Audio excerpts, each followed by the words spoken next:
बच्चों good morning.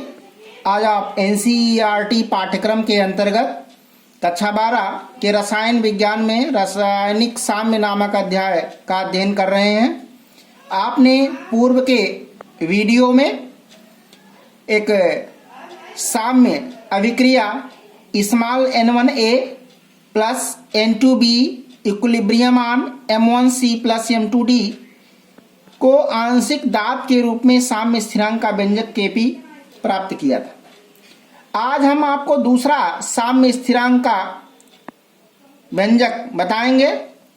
इसमें एक साम्य अभिक्रिया है PCl5, उत्क्रमणीयता का निशान PCl3 प्लस Cl2 के साम्य स्थिरांक का व्यंजक आंशिक दाब के रूप में ज्ञात कीजिए, यानी Kp के रूप में आपको ज्ञात करना है।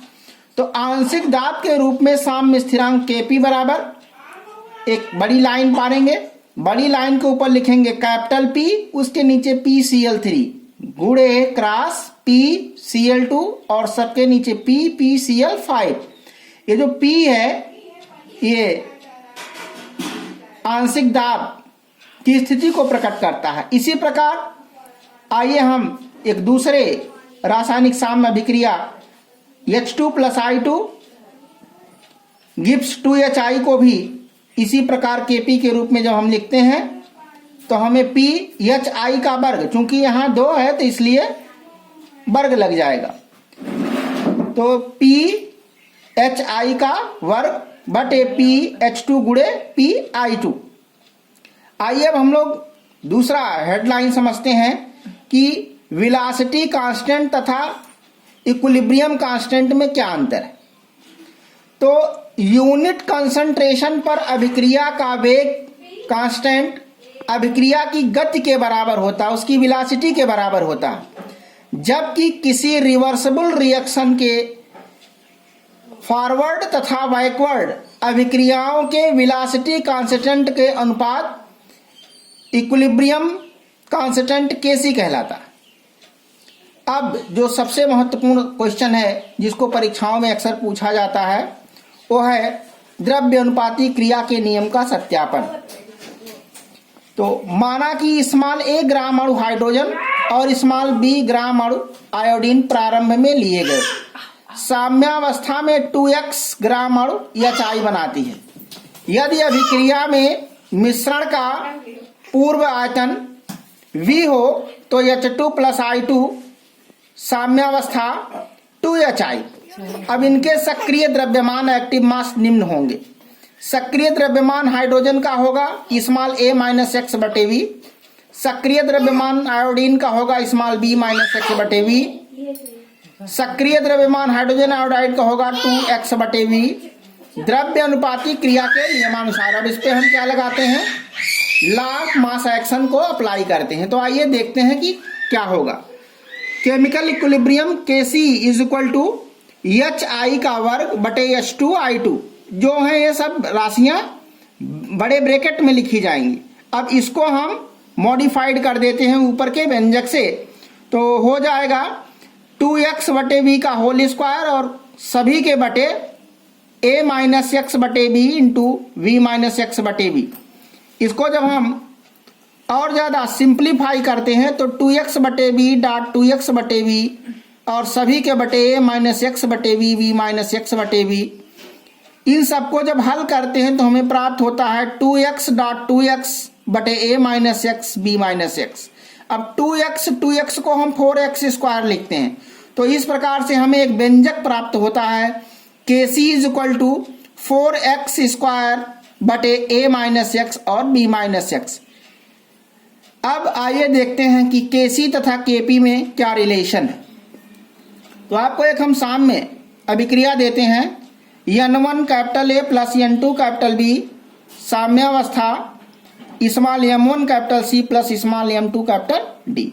अब उपरोक्त अभिक्रिया पर जब हम law of mass action apply करते हैं तो हमें Kc प्राप्त होता है। Kc is equal to C के पावर m1 D के पावर m2 बटे A के पावर nn V के पावर n2। इसको हम इक्वेशन फर्स्ट कंसर्न करते हैं।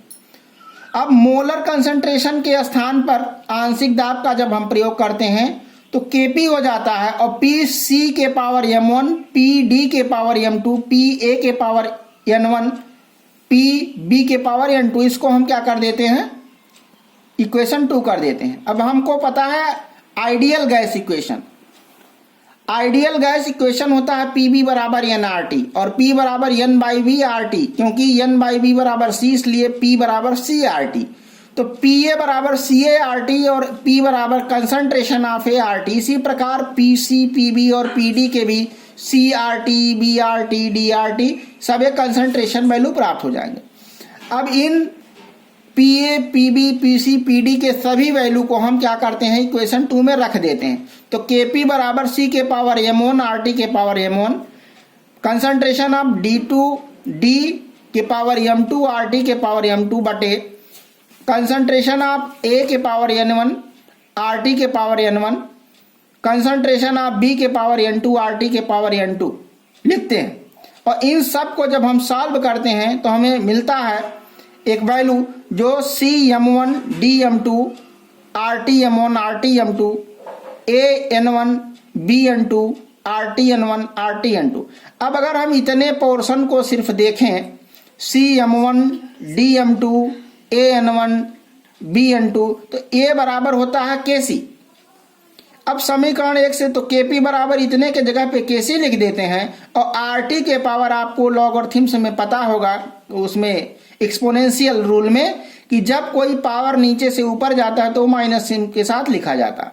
तो Kp equal to Kc RT के पावर ब्रैकेट में m1 प्लस m2 और माइनस n1 प्लस n2। अब m1 plus m2 minus n1 plus n2 को हम किससे व्यक्त करते हैं, स्मॉल x से। तो इसलिए Kp equal to Kc RT के पावर x। अब ये पूरे RT के पावर x है। अब x समझ लीजिए क्या है, उत्पादित अणुओं की संख्या माइनस अभिकारक अणुओं की संख्या। अब x की वैल्यू क्या हो तो Kp का मान क्या होगा, आइए समझें। यदि x की वैल्यू 0 हो तो Kp बराबर Kc हो जाएगा। यदि x का मान 0 से छोटा है तो Kp Kc से छोटा होगा, और x का मान अगर छोटा है 0 से तो Kp लेस देन Kc होगा। अब इसके बाद आपको अगले वीडियो में समझाया जाएगा।